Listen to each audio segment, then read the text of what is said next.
Audio is often overlooked in low budget filmmaking, and it really doesn't cost that much to record high quality audio.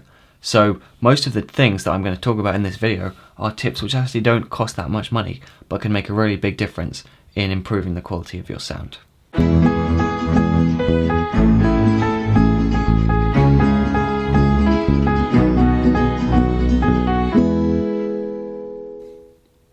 Hello, my name is Cade, and this is DSLRguide. So the first thing I want to do is just go through some different situations and talk about what kind of microphone would be good for that particular shot. So the first thing is if you're filming an interview or maybe a dialogue scene in a short film, and the important thing here is that you have someone who is not going to be moving around very much. In this situation, it makes a lot of sense to use a boom pole because they're not going to be moving around, so you can just set up a boom pole on a light stand or something, and then you can use the pickup pattern of the shotgun microphone to isolate their voice from all the rest of the sounds that are going on. So that's probably your best bet in that situation. But what if you're filming a presentation where someone is on a stage and they're walking around giving a talk? In that situation, I would use a lavalier microphone because then you don't have to worry about following them around with a microphone. They can just have a very small mic which will always be close enough to hear them. In the same way, there are some cases where it's too obtrusive to use a big boom pole. So for instance, a wedding, it's a lot better to use a lavalier mic because then you don't have to have someone standing there with a giant microphone in their face. They can just put it on and then forget about it, and that way no one minds and you're still capturing good audio. But what if you don't mind having a big microphone in the shot?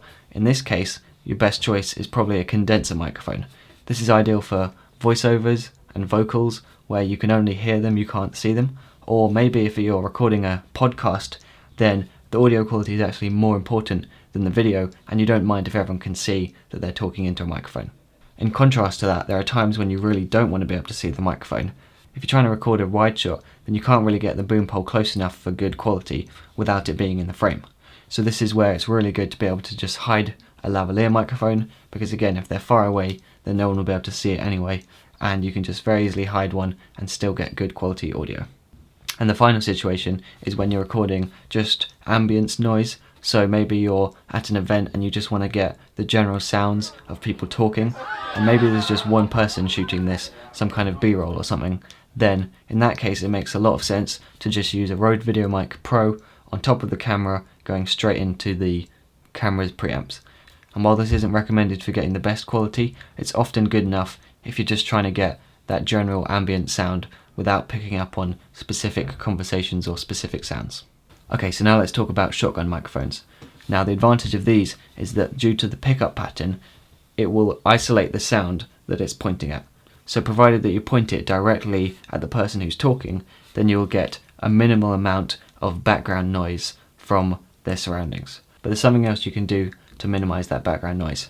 So let's say you walk into a room and you can hear that there's a dog barking, and you put your headphones on and you point the microphone around and you find out that the dog is definitely on this side. So what you can do is you can then put your microphone still pointed at the talent but on the same side as the dog, so that then the dog will not be being picked up because the microphone is facing the opposite direction. So using that general kind of term, you can isolate the sound as much as possible by avoiding pointing it at the person and the background noise. So this could be for air conditioning, this could be for a fridge, or anything that's making sound. Just put the microphone on the same side but pointing away from it, and it will minimize that background noise. But with boom mics, you always have to watch out for shadows, because it could be casting a shadow onto either the background or the talent's face. So you've got to be very careful that you pay attention to where the lights are and where the shadows are falling. Okay, so the next thing is about lavalier microphones. Now, the most popular kind are the very expensive wireless ones, something like the Sennheiser G2. And while those are great because you can just give someone a belt pack and then have the receiver on your camera, you don't have to sync up anything in post and you're getting a really good quality sound.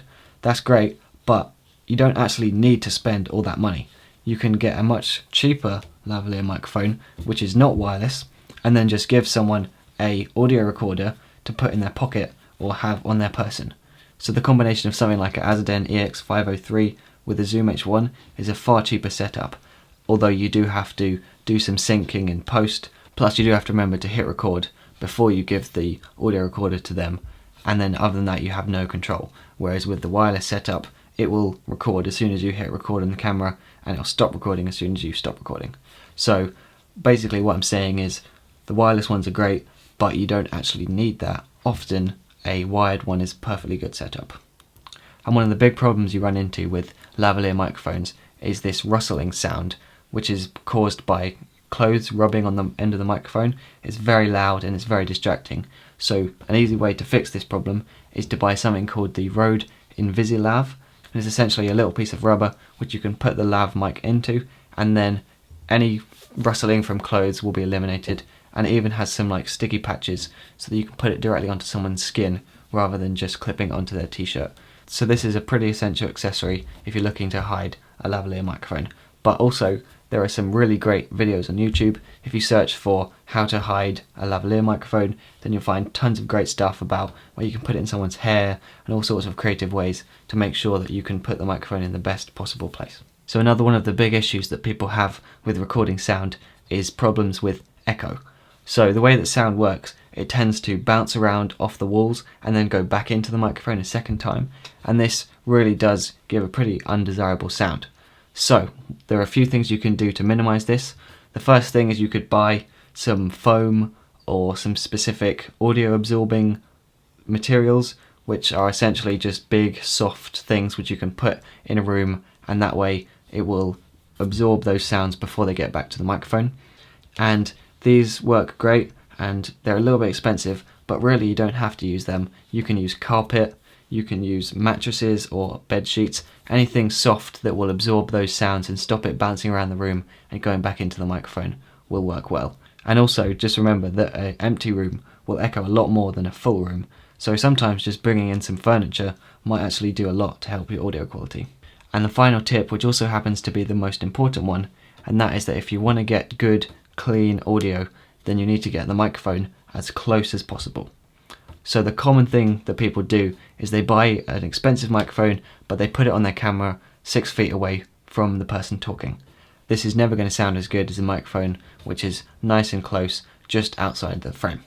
But sometimes, for instance, if you're shooting a really wide shot of someone shouting, then you might actually want the microphone to be far away, because that gives a very different sound, as if the audience are hearing them from a distance. So do be flexible about where you put the microphone, but really it depends on what you're thinking, and 90% of the time you're really going to want to have the microphone as close as possible.